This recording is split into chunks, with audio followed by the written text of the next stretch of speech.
Coming up on today's episode of How We Built It, we meet global investments company BNY Mellon, who are leveraging Azure Database for PostgreSQL hyperscale Citus and Azure Kubernetes Service as the foundation for a massive operational data store and app factory that delivers new investment services harnessing their unique IP and predictive insights fast and at scale. So today I'm joined by Keith Pidjanowski from BNY Mellon. Welcome to Microsoft Mechanics.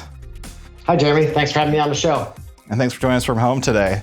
So before we get into this, just for those of you who are new to BNY Mellon, it's the world's largest custodian bank and asset servicing company. And it really helps many of the world's largest and most sophisticated asset managers and asset owners manage and service their financial investments and reach data-driven decisions. And beyond the trillions of dollars in assets under its management and custody, it also holds petabytes of data that they can anonymize, aggregate, and analyze to offer insights to clients to help them make better decisions. So Keith, you and the team have already started to build out solutions and unlock and harness the value of your data with a lot of rich capability, but where did you and the team start? So my team's work is part of a broader effort that started about a year ago to unify our data in Azure and to establish an integrated data and analytics platform.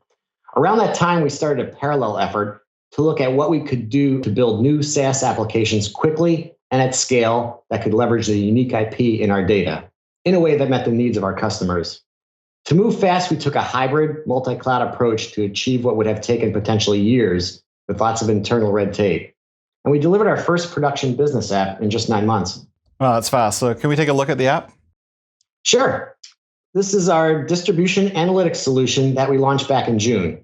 It's currently targeted at asset managers interested in understanding the dynamics of the US investment product market.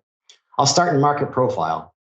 I can see historical trends by territory, which allows me to see trends for the last 13 months for sales, redemptions, and net flows. Now, beyond looking back at trends, I can also look forward to see forecasts based on our predictive models. I'll click into sales momentum trends, which shows me investment styles. I can see predictive forecasts by geography, asset class, sector, and more. So, as you saw, the buying and selling behavior of products is analyzed down to the zip code. And behind the scenes, we are literally talking terabytes of data from dozens of regularly updated internal and external data sources that feed the application. Right, and there are a number of impressive things going on here. So first, as you say, the amount of data behind the scenes, and second is how instant it is to filter the data, given the complex calculations that are taking place, really with any combination of views that are available to the asset managers. But since this is mechanics, why don't we dig in to see how you were able to build the service out so quickly? So the key for us was to build on our strengths. We leveraged our existing skill sets for data services like Postgres, as well as DevOps, in order to design the data and application platform that we needed. And at the same time, we took our existing on-prem and multi-cloud investments and extended from there. Right, but still, it's pretty much, you started out this particular initiative from scratch though, right? We did, and Azure was fundamental here. It supports a unified and hybrid approach for our data sources on-prem, our front-end app on another cloud, and our cloud-hosted backend. Building out this backend is where my team focused. We use Postgres Hyperscale as well as Azure Kubernetes Services for container-based compute. Got it. And as any data architect would tell you, an app is only as good as the data that feeds into it. And that's really our core differentiator here. We are pulling in terabytes of data, including structured, semi-structured, and unstructured data from BNY Mellon sources sitting on-prem, which spans several years, along with data from dozens of third-party SaaS services. Much of this data is highly confidential, and so we have to first anonymize it before running it through our data pipeline in Azure. This comprises all kinds of checks and balances, and we're maniacal about getting the data correct and meeting our regulatory requirements. After the data is scrubbed, we push the data into Azure Storage, and from there it goes into our extract service, where we queue it before running it through the rest of our data pipeline, which take advantage of scalable container-based microservices running in AKS. Right, and these services then seem beyond your standard kind of ETL pipeline. So what's the premise then here with your process? It's not ETL in the normal sense. We apply specific logic as we reshape and load the data. Also, we wanted this architecture to be the foundation for an application factory for the rapid building of new services. Our use of containers is instrumental to our DevOps processes and our ability to bring new products to market quickly. Okay, so how does everything work? The slice and load services are managed by AKS for horizontal scaling.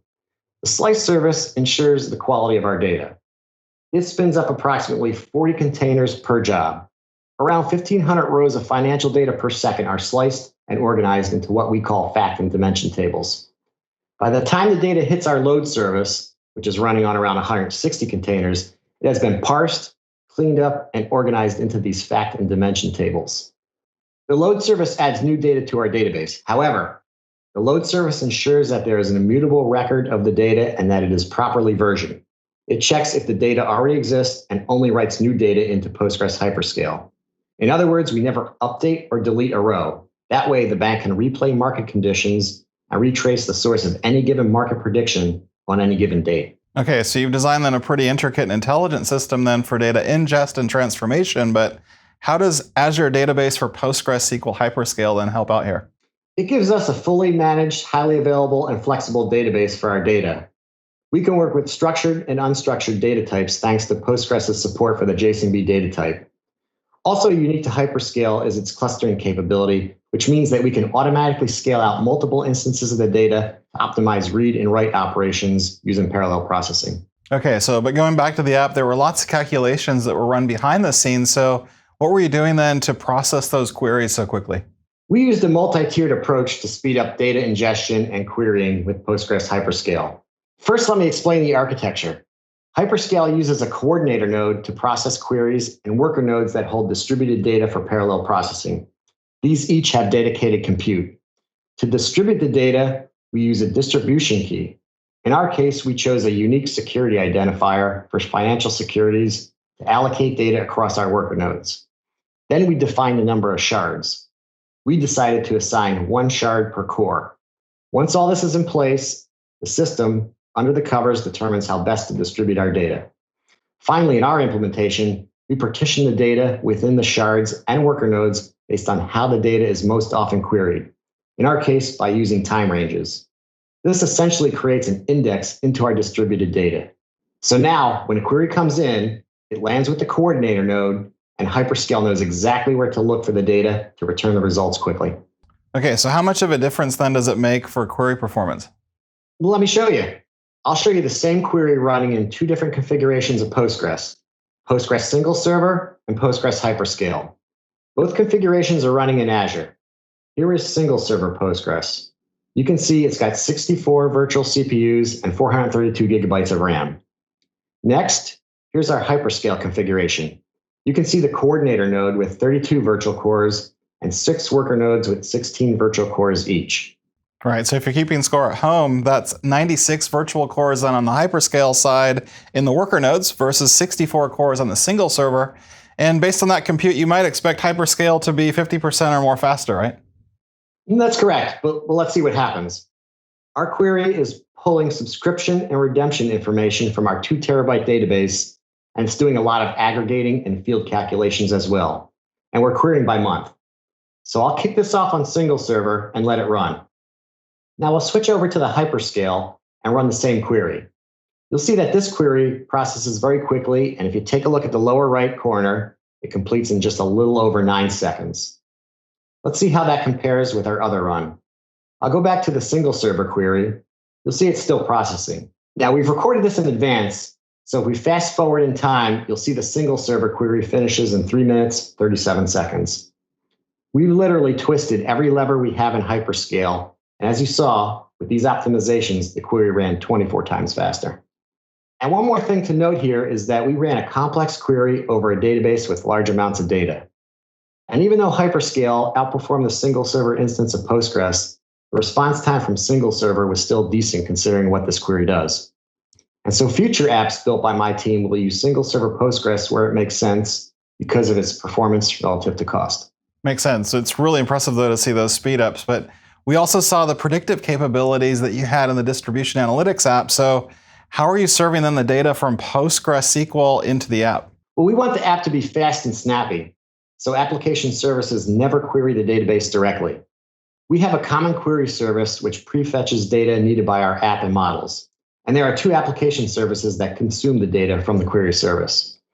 First, the analytics service preps the data for presentation in the user interface of our distribution analytics app. Second, our prediction service runs multiple machine learning models and proprietary algorithms to deliver predictions to the app. This, as you saw, is what enables us to identify market dynamics and forecast investment styles across financial products. Let me show you how our training jobs and prediction jobs are run in parallel dynamically. Here is the UI for Dask, a popular open source app for parallel processing that we are running in AKS. At the bottom, we have 5 containers running multiple predictive models in parallel. On the top left, you can see the amount of data we are processing. And on the top right, you see the completion status of these jobs. Because we are using containers, we can easily scale out compute if we have a large job. And we can analyze larger amounts of data and refine our models using more recent data in minutes versus days. This opens up the potential for us to now move from monthly to daily predictions. In other words, intraday analysis for even faster time to insights. And not only that, but you also mentioned then with your operational data store and microservices approach, you've also built the foundation for an application factory. So what's next then for BNY Mellon? So as part of our DevOps approach, we've created templates which give our dev teams a blueprint for building new services that run on the infrastructure we've configured in Azure. This is important as it allows us to take our vast data, something which is a unique advantage, and transform it into market differentiating applications. For example, we recently launched a new environmental, social, and governance application, ESG for short, where we aggregate user preferences and generate crowdsourced data. This allows customers to see trends in peer group behavior toward ESG factors. You can then pick which ESG factors you care about the most with respect to your investing goals. And beyond the 2 applications I've talked about today, we are also working on many more apps that allow our customers to get the benefits of our data. Great stuff. Thanks so much for joining us today, Keith, and really sharing your implementation story today and how we built it. It's really fascinating stuff. So by the way, if you want to learn more about BNY Mellon solutions, check out aka.ms/BNY Mellon. And for more on Azure Database for PostgreSQL Hyperscale and Azure Kubernetes Service, be sure to check out azure.com. And don't forget to subscribe to Microsoft Mechanics if you haven't already to get the latest tech news across Microsoft. Thanks for watching. We'll see you next time.